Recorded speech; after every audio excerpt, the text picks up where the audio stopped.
Bismillahirrahmanirrahim. Assalamualaikum warahmatullahi wabarakatuh. Waalaikumsalam wabarakatuh. Alhamdulillah. Wassalatu wassalamu ala rasulillah Muhammad ibni Abdullah wa ala alihi wa sahbihi wa man tabi'ahu ila yaumil qiyamah, amma ba'du. Para pemirsa yang mudah-mudahan Allah Subhanahu wa taala senantiasa curahkan nikmat. Kita sekarang sudah berada di tahun 2024. Dan tentu kita sudah melalui tahun-tahun sebelumnya, terutama tahun 2023. Setahun sudah kita lalui perjalanan dengan berbagai dinamikanya. Tentu menarik kalau kita renungkan satu perkataan dari Yahya bin Mu'az. Apa katanya? Man kana yaumuhu khairum min amsih fahuwa rabih. Wa man kana yaumuhu syarrun min amsih fahuwa mal'un. Wa man kana yaumuhu mithlu amsih fahuwa maghbutun. Barang siapa yang hari ini lebih baik daripada hari kemarin, maka dia digolongkan menjadi orang yang beruntung. Dan barang siapa yang hari ini lebih buruk daripada hari kemarin, dia digolongkan menjadi orang yang terlaknat. Dan barang siapa yang hari ini sama saja dengan hari kemarin, dia digolongkan menjadi orang yang tertipu. Tentu kita ingin menjadi golongan yang pertama, orang yang lebih baik hari ini daripada hari kemarin. Dengan kata lain, menjadi sosok, menjadi pribadi yang senantiasa menghadirkan pemikiran-pemikiran yang positif, pemikiran-pemikiran yang konstruktif, membangun masa depan bangsa dan agama, menghadirkan pemikiran-pemikiran yang kontributif, memberikan sumbangsi-sumbangsi pemikiran untuk menjadikan diri, masyarakat, bahkan negara kita menjadi negara yang bermartabat dan negara yang hebat dan unggul dibanding dengan negara-negara yang lain. Karenanya, ketika kita menjadikan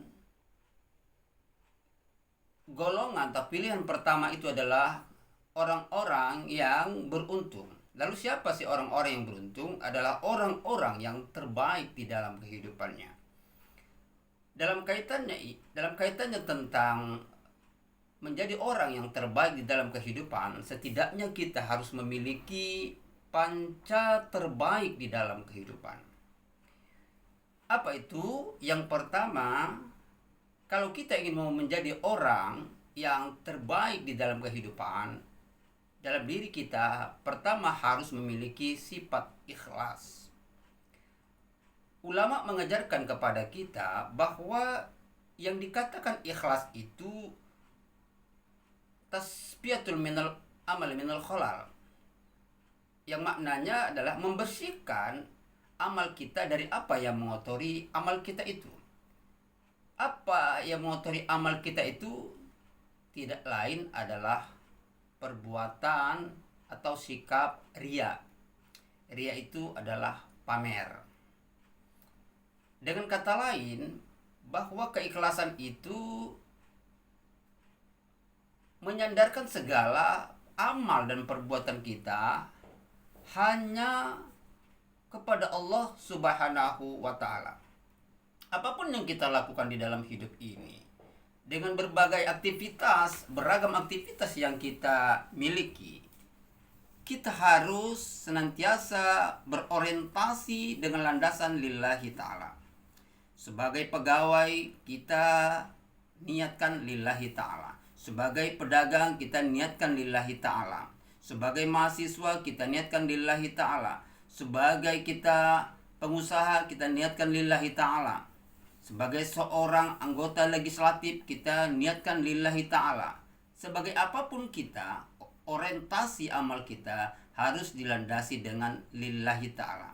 Hanya karena Allah Subhanahu wa Ta'ala. Karenanya tentu untuk menjadi pribadi yang ikhlas ini tentu ada beberapa prinsip yang harus kita miliki. Yang pertama, bahwa untuk kita bisa menjadi pribadi yang ikhlas, ketika kita beramal, kita hanya mengharap ridho Allah Subhanahu wa Ta'ala.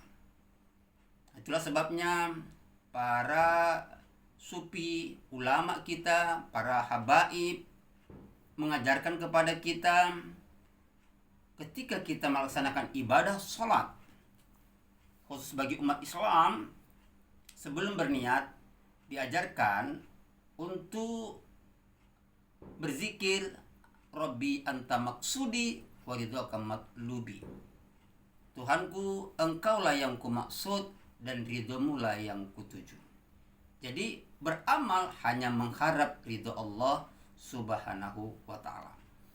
Yang kedua, untuk kita menjadi pribadi yang ikhlas, kita harus memiliki prinsip tidak mudah mengkritik orang lain dan kita menganggap hebat dari yang lain.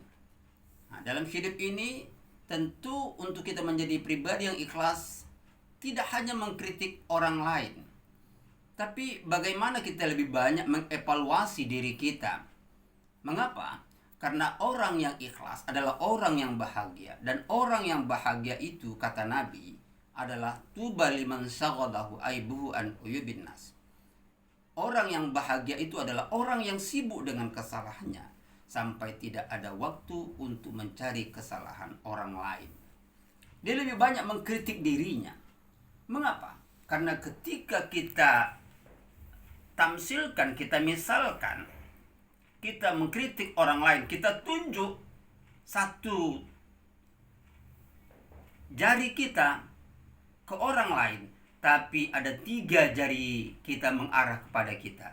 Itulah orang-orang yang banyak mengkritik. Oleh karenanya, orang yang ikhlas adalah orang yang senantiasa tidak mengkritik orang lain, tapi lebih banyak mengkritik dirinya. Yang ketiga, untuk memiliki sikap ikhlas, kita harus memiliki prinsip bangga dengan keistimewaan orang lain. Kita tidak iri dengan apa yang diraih oleh orang lain, walaupun tentu ada beberapa iri yang dibolehkan Nabi. Pertama, ketika kita iri dengan orang yang berilmu, kita ingin menjadi seperti dia, kita ingin menjadi lebih baik daripada dia. Keirian tapi sifatnya positif. Itu yang pertama. Artinya kita harus memiliki sifat ikhlas. Jadi menjadi orang terbaik dalam kehidupan itu harus memiliki sifat ikhlas. Yang kedua, mau menjadi orang yang terbaik di dalam kehidupan itu, kita harus memiliki sifat sederhana. Kalau ada orang yang bertanya, siapa sih sebenarnya orang yang kaya itu? Tentu jawaban kebanyakan kita akan mengatakan bahwa orang kaya itu yang banyak hartanya. Orang yang rumahnya di mana-mana, kebunnya di berbagai wilayah dan tempat.